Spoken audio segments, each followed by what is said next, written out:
Баршаңызға сәлем достар, Ассалем арнасына қош келдіңіздер. Сіздермен бірге мен Ақжарқын. Бүгінгі видео рецептімізді өте дәмді, балаларға ұнайтын, барлық балаларға ұнайды деп ойлаймын. Қарапайым ғана осындай тағам түрін сіздерге ұсынамын.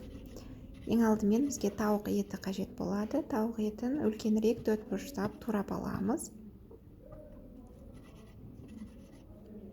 Құрамы кез келген үйден табылады, яғни күнделікті керекті заттар.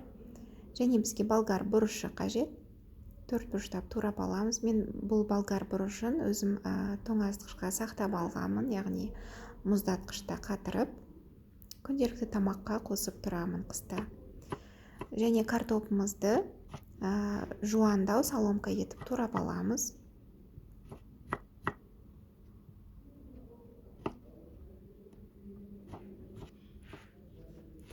Бір пияз қосамыз.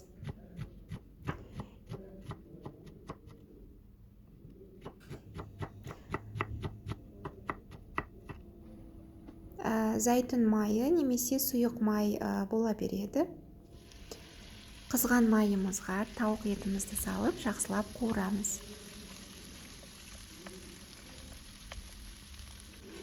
Тұз себеміз. Және дәмдеуіштер қосамыз. Тауық етіне арналған. Тауық етінен кейін пиязымызды қосып қуырамыз.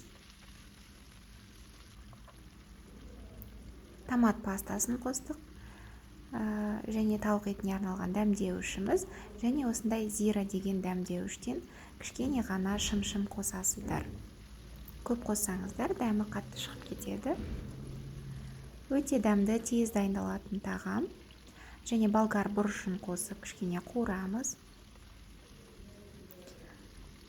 Қақпағын жауып қуырамыз.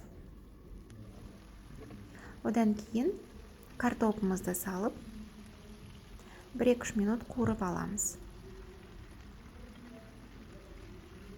Кешкі ас немесе түскі асқа балаларға ұнайды. Өйткені тауық еті мен картопты кез келген балалар жақсы көреді, және мен балаларым құры суға піскен әппақ күрішті жақсы көреді. Салқын су құйдық. Енді бір қайнағаннан кейін астын басып, кәдімгі дайын болғанша қайнатып пісіреміз. Күрішімізді жақсылап жуып аламыз. Мен 3 кесе күріш алдым, яғни өзімнің отбасыма. Рецептің ешқандай ерекшелігі жоқ. Қыздар мүмкін жаңадан тамақ жасап жүрген қыздар болса, кішкентай балаларыңызға осылай жасап берсеңіздер болады.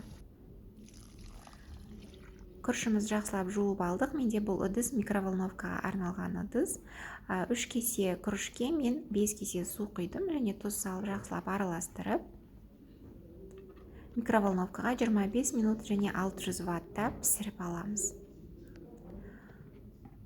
Осындай өте керемет дәмді күріш пісіп шықты. Подливамыз да дайын болды. Рецепт ұнаса, осылай жасап көріңіздер, қыздар. Каналыма тіркелмеген болсаңыз тіркеліп, және өз пікіріңізді жазып өтіңіз. Лайк басуды ұмытпаңыздар. Сіздермен болған Ақжарқын. Сау болыңыздар.